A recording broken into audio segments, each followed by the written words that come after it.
I'm 73, completely solo and thriving like never before. Wild horses couldn't drag me back to shared living. No conflicts, no compromises. My ex-husband? We drifted apart naturally. He relocated roughly 6 years back. Initially, panic set in. Surprisingly, liberation followed instead. These days, I rise at dawn, brew my morning cup, and embrace the stillness beside my window. Each evening I secure my entrance, inhale deeply, and discover tranquility. Genuine tranquility. Yet reaching this mindset required extensive learning. Every conceivable error, made them all during solitary existence. 4 critical prohibitions exist. 4 essential practices matter. 8 fundamental principles rescued everything. Beginning with the prohibitions. Initial prohibition. Never allow disorder to dominate your environment. Roughly 4 months post-separation, my daughter visited unexpectedly. She entered, surveyed the scene, and froze completely. Unwashed plates covered surfaces. 7 days accumulated. Correspondence formed mountains untouched. Garments scattered randomly. "Mother," she whispered carefully, "this situation's unacceptable." Truth resonated. Cohabitation creates natural accountability. Not through nagging, simple presence suffices. Dishwashing happens because accumulation feels wrong. Solo dwelling eliminates these checks entirely. "I'll handle tomorrow" becomes your mantra. Tomorrow morphs into indefinite postponement. My daughter avoided lectures entirely. Instead, she proposed 20-minute cleaning sprint starting immediately. We activated a countdown. 20 minutes elapsed. Perfection remained elusive, but functionality returned. Something constricted within me released. Respiration came easier. That moment clarified everything. Guest-ready neatness wasn't the objective. Awakening to order instead of pandemonium. That's what mattered fundamentally. Environmental collapse triggers personal collapse inevitably. Currently, daily 20-minute sessions maintain everything. Accumulation never recurs. Solo existence means your environment represents your sole controllable domain. External chaos, unmanageable completely. Your dwelling, though, entirely yours. Allowing mess means surrendering your singular peace source. Therefore, the principle stands. Never permit environmental chaos. 20 daily minutes. Dish maintenance, bed making, refuse removal. Elementary actions carrying immense significance. Second prohibition, never cease venturing outdoors. This hazard arrives stealthily. Initially, remaining home resembles liberation. 0 obligations, 0 timetables.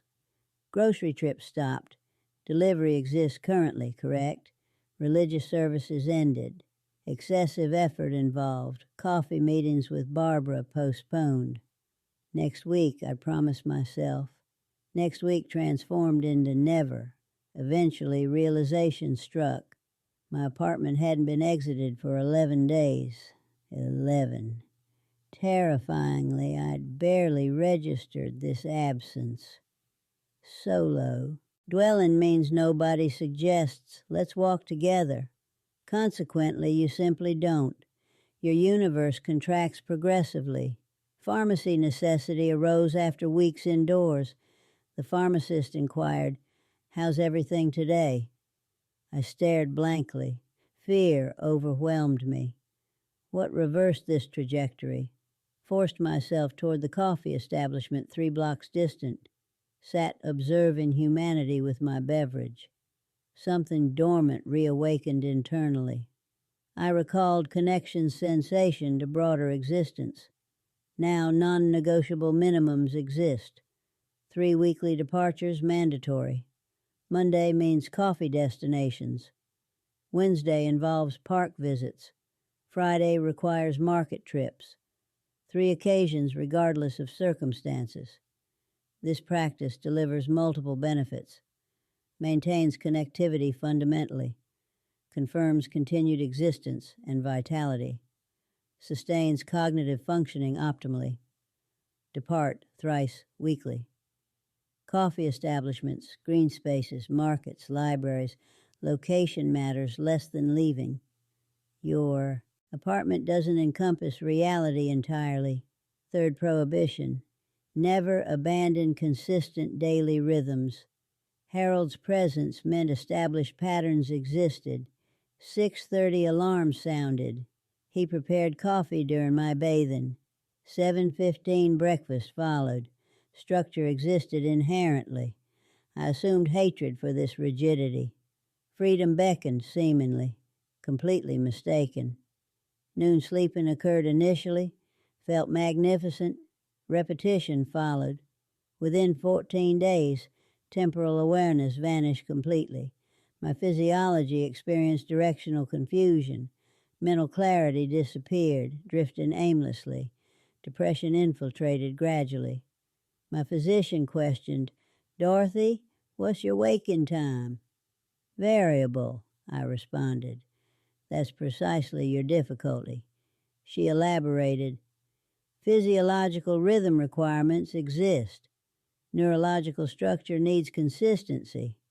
Solo dwelling means nobody else establishes these frameworks. Personal responsibility becomes essential.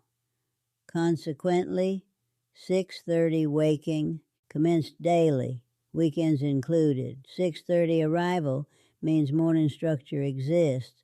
Coffee preparation time, seated contemplation time, gradual daily entry time. Current routine remains uncomplicated. 6:30 awakening, coffee creation, window-side seating, 15 minutes duration. 7:15 breakfast follows. Substantial nourishment, not merely toast. That's everything. Nothing elaborate, yet cohesion maintains daily structure. Solo existence transforms routine from imprisonment into salvation. Identical time in daily matters. Select personally suitable schedules and maintain commitment because routines prevent existential drifting. Fourth prohibition, most lethal, never sever all interpersonal connections. Post-separation, telephone calls arrived initially. Early responses occurred, but conversations proved challenging. "How's everything? What's answerable? Drowning currently?" Voicemail became my default response. Eventually, phone charging ceased. Calls discontinued. Self-deception claimed satisfaction. Here's reality, though. Solitude and isolation differ fundamentally. Solitude means independent living. Isolation means nobody monitors your existence. I'd become isolated completely. Shower slippage occurred eventually, minor incident, hip bruising only. Lying there prompted consideration. Worse outcomes, head trauma, duration until discovery. Understanding crystallized then. Contact severance isn't independence, it's endangerment. My daughter initiated Sunday calls, 10 o'clock precisely. "Unnecessary obligation," I protested. "Understood," she replied, continuing regardless. 20 minutes duration. Trivial discussions predominate. She describes grandchildren. I mention backyard birds. Yet, connection exists, a vital thread. Barbara and I share coffee bi-weekly Fridays. Sufficiency exists because isolation ended. Therefore, never eliminate all contact. Weekly calls minimum, one person. 20 minutes, not their benefit, yours, solo dwelling. Makes connection essential, not optional. Connection equals oxygen fundamentally. Those represent 4 prohibitions, all 4 mistakes made personally. Survival seemed uncertain, yet success arrived. Method, 4 positive practices implementation. Let me detail them precisely. Primary practice, Daily environmental maintenance. Pile-up discussion occurred already. Now, exact correction methodology follows. 20 minutes daily, every single day. Post-breakfast, phone timer activates. 20 minutes. Initial 10 minutes, dishes exclusively. Every single item. Nothing remains unsinkable. Plates, cups, cookware, whatever exists. Empty sink upon timer completion. Following 5 minutes, surface attention, kitchen counters, coffee tables, bathroom sinks, thorough wiping. Correspondence gets processed. Most becomes immediate waste. Final 5 minutes, retrieval tasks. Clothing reaches hampers. Books return shelving. Displaced items regain proper locations. That's completion. 20 minutes total. Approximately 7 days in, kitchen entry revealed transformation. Counter surfaces cleared. Sink emptiness achieved. Everything positioned properly. Calmness overwhelmed me. First time experiencing this in months. Understanding dawned then. Guest readiness isn't the objective. Guests rarely visit personally. Mind rest and space creation matters. Morning chaos observation, accumulated dishes, overflowing waste, scattered clutter, transfers chaos internally. Daily initiation feels overwhelming, perpetually behind. Organizational presence creates opposite sensations. Daily starts feel controlled. Life managed. Learned principle here. Motivation doesn't precede action. Action precedes improved feelings. Cleaning desire isn't awaited. Cleaning occurs, then wellness follows invariably. Additionally, daily maintenance prevents severity escalation. 7-day dish accumulation overwhelms. Hour-long undertaking. Single-day accumulation, 10 minutes maximum. Daily cleaning means manageability remains constant. Nothing reaches overwhelming proportions. Therefore, advice follows. Acquire timers, 20 daily minutes. 0 day skipping. 0 excuse making because necessity peaks during resistance days. 20 maintenance minutes equal peace hours. Worthwhile exchange completely. Secondary practice. Thrice weekly departures minimum. Exact methodology details follow. Monday mornings mean 3-block coffee shop walks. Medium lattes, occasional pastries. Window-adjacent table seating, 30-minute duration. Simple observation occurs, world watching. Entering patrons, exiting customers, beverage preparation, passing vehicles. Humanity sensation returns, world participation feeling. Wednesday afternoons involve park walks. Pond-adjacent bench exists. 30-minute seating, duck observation, tree sound appreciation. Sometimes company appears. Sometimes solitude persists. Either condition proves acceptable. Friday mornings designate market trips. Grocery necessity. Doesn't always exist. Online ordering remains possible. Yet attendance continues because groceries aren't the point. Human proximity matters. Aisle walking occurs slowly, unhurried pacing. Checkout personnel inquire, "How's today treating you?" "Well," I respond, "yourself." Insignificant interaction, seemingly. Yet significance exists because solo dwelling allows day spans without verbal human exchange, unnoticed completely. Self-perception claims wellness. Gradual disappearance begins, though. People interaction capability fades. Vocal qualities transform, becoming softer. This realization arrived 8 months in. Pharmacy visit occurred. Question answering attempted. Voice emerged scratchy, raspy. Days without usage caused this. Fear resulted significantly.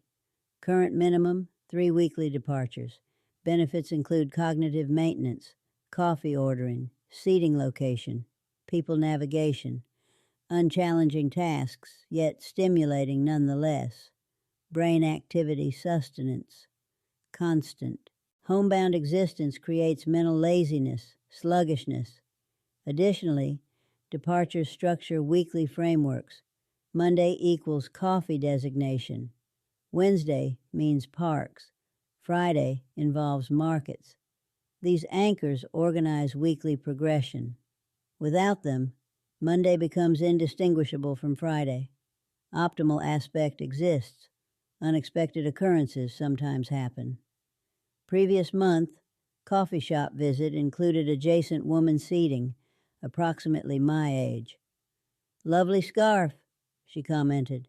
30-minute conversation followed. Susan's her name.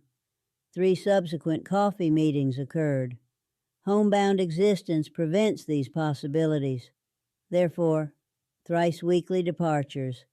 Coffee establishments, parks, markets, libraries, irrelevant specifically. Simply exit. Your apartment doesn't constitute complete reality. Tertiary practice, anticipation cultivation.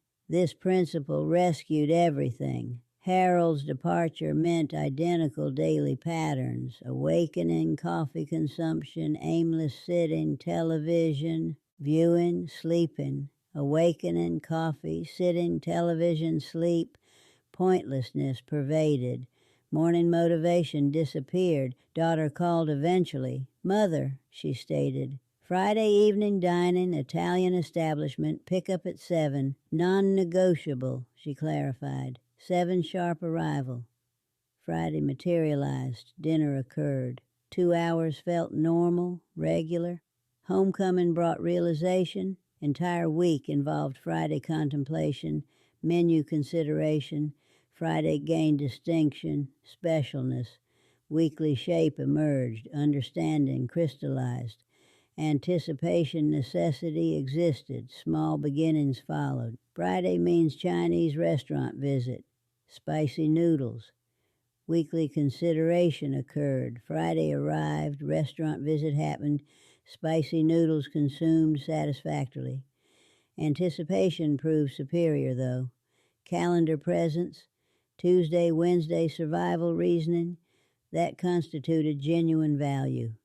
Currently, upcoming events always exist. Present week, Barbara Coffee Friday. Following week, desired book exists. Tuesday bookstore visit planned. Subsequent week, daughter visits, garden trip scheduled. Always something approaching. This practice delivers weekly structure.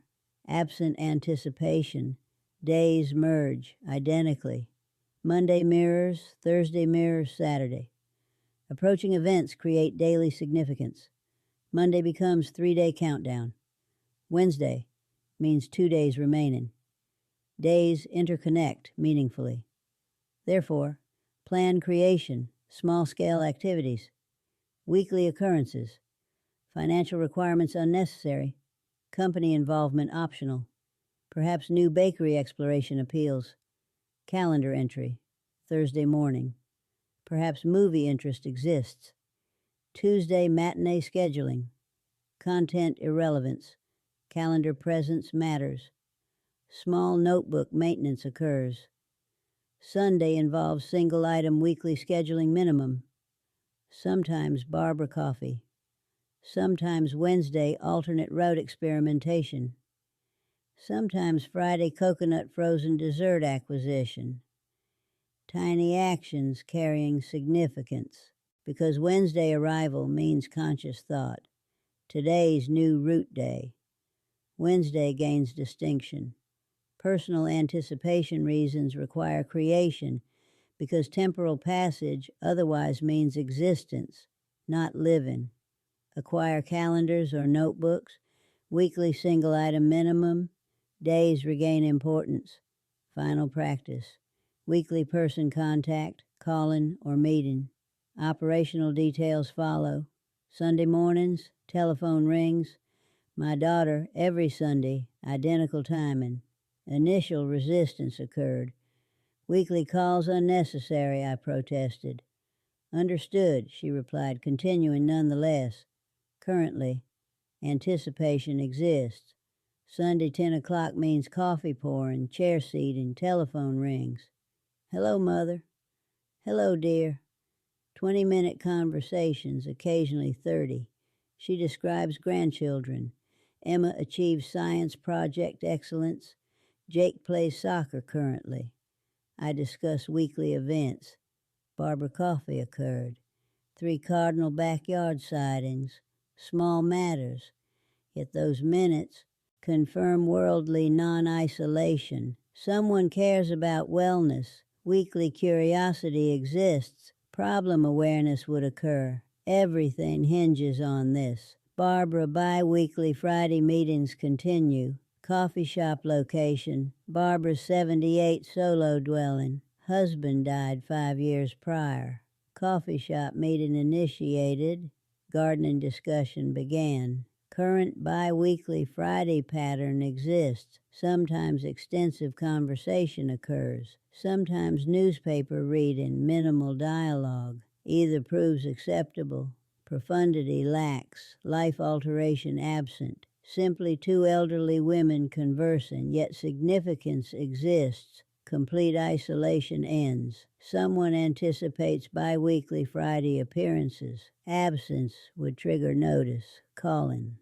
Importance stems from emergency awareness. Falls, illness. Who notices? Daughter Sunday calls mean. Answer failure triggers repetition. Eventual visitation. Barbara expects bi-weekly Fridays. Absence means outreach occurs.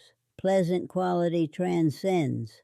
Essentiality defines this. Stories exist. Solo dwellers, irregular contact patterns, falls or strokes occur. Dayspan ignorance follows. Prevention exists simply. Single person requirement, regular contact singular, person selection follows, calling occurs. Greetings, it's me. Extended absence acknowledged.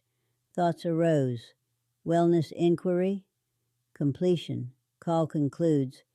Next week repetition permissible. Affirmative responses typically occur.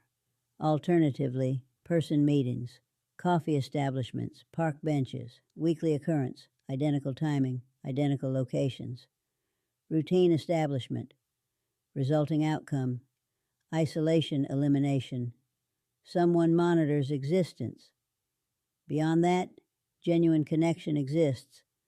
Authentic human interaction, vocal exchange, facial presence. Daughter's Sunday calls. Barbara's Friday coffees constitute lifelines fundamentally. Humanity preservation depends on these. Therefore, singular person. Single call or meeting. Weekly occurrence. 20 minutes. Their benefit unnecessary. Yours essential. Solo. Dwelling transforms connection from luxury into survival necessity. Summary exists. 4 prohibitions. Never permit environmental chaos. Never cease outdoor ventures. Never abandon daily rhythms. Never sever all connections. 4 practices. Daily 20-minute environmental maintenance. Thrice weekly departures. Anticipation cultivation. Weekly person contact. 8 principles total. Complete system. 73 years. 6 solo years. Survival transcends. Living occurs. Excellent existence. Unplanned life, yet mine personally. Evening door securing, deep breathing, peace discovery. These define current reality. Immediate initiation, environmental cleaning, outdoor venturing, plan establishment, person calling. Solo existence needn't equal sadness. Goodness, potential exists. Genuine goodness. Value resonance occurred. Appreciation indication via lichen. SAGECAST subscription for continuation. Someone you cherish deserves sharing. Solo dwelling mastery awaits discovery. Peace awaits. Claiming. Today begins everything.